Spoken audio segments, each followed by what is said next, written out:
Hello, this video is just to quickly go over some of the math references that my son uses for his day-to-day book.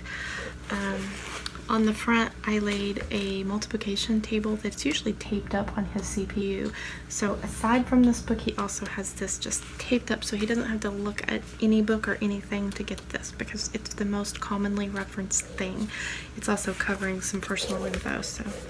But I wanted to point out that we usually leave that out as well as having it in here.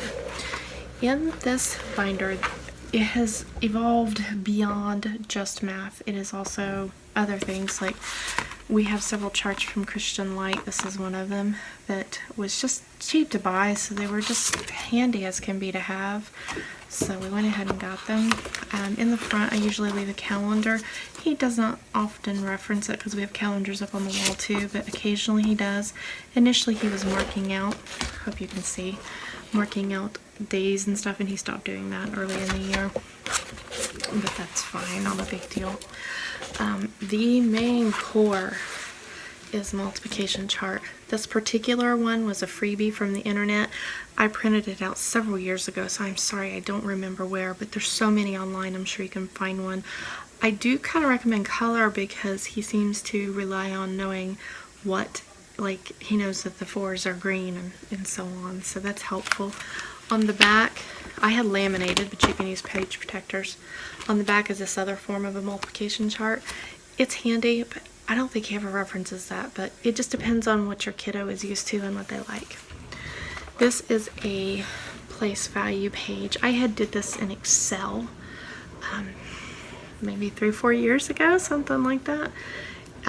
Basically I was doing it because he had a really hard time with the expressive side of the speech delay of saying place value of the large numbers, but in understanding each one. So I would have a large number written out here and have him go through, and that's probably put say million, say thousand, and so on. But it also helped with the understanding and like the slightly different color for the decimal places. But anyway, I think I still have this somewhere in Excel if anyone needs a copy of it. I did find it really handy when we were going over place value a lot, especially the saying it out loud part. This was a free printable I had found online somewhere.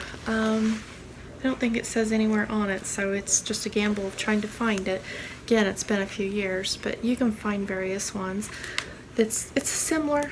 It's just not what I was looking for, but I still went ahead and kept it in there.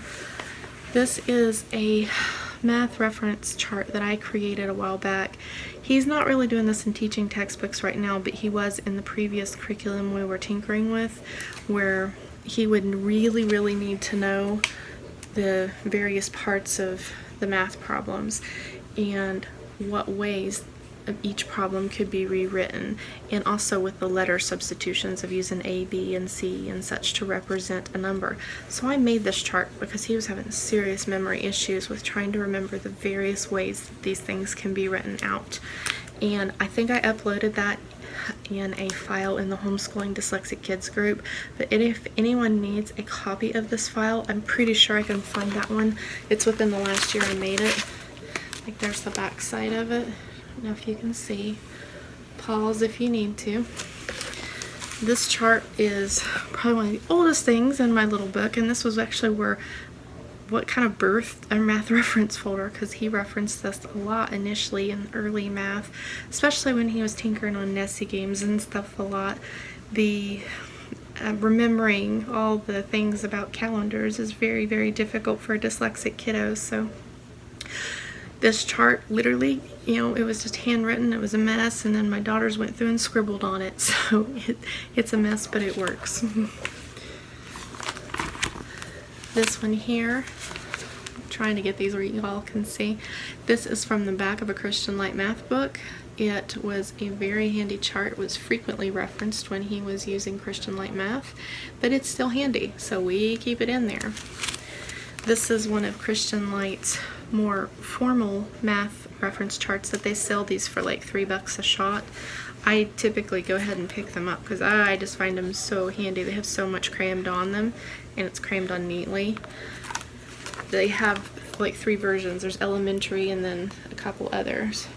But very, very handy to have. I actually have an extra one in here too that I went ahead and bought so his sister would have her own. This is one that I had found online somewhere. You can take a peeky at it. It was okay, it just didn't have everything, so I kind of leave both in there because sometimes what one chart has, the other one doesn't, and vice versa. This was one I had made when he was working on measurements, just trying to help him understand some ideas. That was a little chart on fractions that we had gotten off of the internet somewhere. This one actually says Diane McGilvray. Let me get it where you can see up there. I don't know if the site still is out there, but just so you know. Sometimes I'll handwrite some various things. Like he was having a hard time remembering ordinals, and on the back of that fraction page I had wrote some things handwritten in there just about ordinals of what they mean. Number words. He couldn't remember how to spell various number words, so I put a number words chart in there. Roman numerals chart with a very extensive, well, not very extensive, it could go a lot higher, but it's more complete than some charts, I'll put it that way. Because charts like this one, which was also cute, but it didn't go nearly as high, so he would be able to do Roman numeral questions when they would come to him. That one is from a website that's a membership website, but at the time they were only like $1 a year. I think they cost more now, but they may or may not offer that free. I have no idea. They change periodically. These are other math references that kind of live in this folder. This one is for grades 7 and 8. We don't use it much yet, but I went ahead and picked it up. It was like $3, and math references to me are very, very valuable. So, and to have them pre-done and laminated, all crammed together, it would take me a whole lot more time to make that. This is the one we already have in our folder. Maybe I can give you a better look at it now here. Each one of these, I believe, are $3 a piece on their site, and then of course shipping on top of it. But very, very worth it, especially if you're buying something from them anyway. And if you're going to do a special buy for these, I recommend getting their little geared clock too. It's very cheap. No one else sells it as cheap as they do. It's just a matter of shipping. But there's the various math chart. Oops, hope you can see that okay. I had a little offline. Those are crazy helpful, and of course you can make your own. Now I do have other things. Oops, I'm dropping stuff. Other things living in here, like some cursive charts. This is where I was helping him remember the difference between manuscript Dyslexic and cursive, because we've been using Dyslexic more.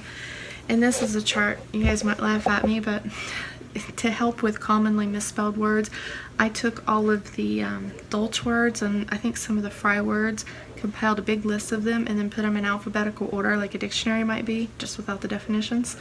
And I just put them in there just for spelling assist if he wants to use those in writing. I don't know if he references it very often. I don't think he does, to be honest with you, but I thought it was a cool tool. I wouldn't mind having it when I was a kid.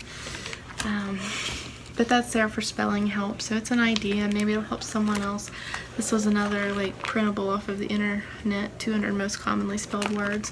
So you can make a reference anything. You can make it just math, you can make it lots of subjects all in one. I like having a reference folder for each kid. This next thing is very important. It can either live in the folder or outside of it. We keep it in this free floating page protector, but it's just a grid and dry erase, and he uses that for scratch when he's doing his math. And the grid is important to help keep problems lined up because he has a severe problem with doing that well otherwise. It's in 2 colors right now because I was helping him with one where he got wonky on it. But at any event, using long multiplication or longer division and stuff, you really are benefited by a good large grid. You can use whatever size grid your child's handwriting is geared toward. A lot of times the point of a dry erase marker kind of means you need to use a slightly bigger grid just because those points are kind of fat.